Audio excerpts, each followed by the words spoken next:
Hello and welcome to our new blog. অনেক দিন পর ব্লগটা দিচ্ছি, আর এটা হচ্ছে আমাদের রথের ব্লগ। তো আমরা হচ্ছে একটা গ্রামের দিকে যাচ্ছি রথ দেখতে, যেটা হচ্ছে রূপ সনাতন মন্দির যেটার নাম।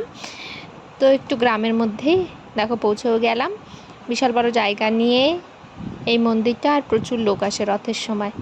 তো মন্দিরটা প্রথমে একটু ঘুরে দেখাই, তারপরে রথটা যাব। এই দেখো জগন্নাথ মন্দির, তারপরে এখানে আছে রূপ সনাতন মন্দির, নিতাই গৌর মন্দির, অনেক মন্দির আছে, শিব মন্দির, সব কিছু।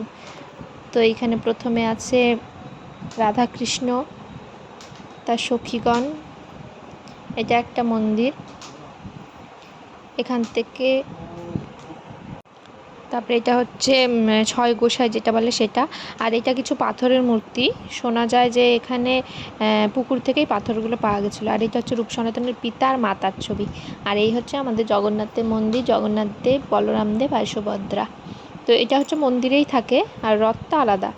আর এখানে একটা ছোট গোপাল আছে, যেটাকে একটা দোলনায় বসানো আছে, সবাই সেটাকে দোল দেয়, সুন্দর দেখতে। আর এটা হচ্ছে আমার মহাদেবের মন্দির। কারেন্ট চলে গেছিলো বলে আলোটা ঠিকঠাক হয়নি। আর এই বাইরে চলে আসলাম, দেখো কত লোকের ভিড়। এটা হচ্ছে মন্দিরের সামনের এই মাঠ, প্রচুর বড় মেলা বসেছিল, আর লোকের জন্য ভিড়ও প্রচুর ছিল।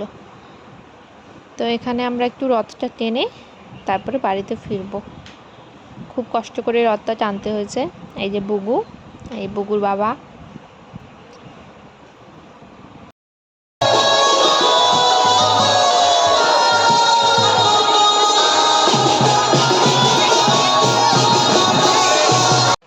তো মোটামুটি কষ্ট করে রথটা টানা হলো। মুকুল আলাদা টেনেছে, আমি আলাদা টেনেছি, কারণ একসাথে যাওয়াটা অসম্ভব ব্যাপার ছিল। আর আমি রথ টানতে গিয়ে কাদার মধ্যে পা পড়ে গেছিলো, পায়ে তারপর লেগিংসে কাদা ভর্তি হয়ে গেছিলো। তো মন্দিরের পাশে একটা পুকুর আছে, সেখানে আমি পাটা ধুয়ে নিচ্ছিলাম, কিন্তু প্যান্টে কাদা পড়েছিল, সেই নিয়েই চলে এসেছি আমরা আবার মালদাতে, ব্যাক করেছি।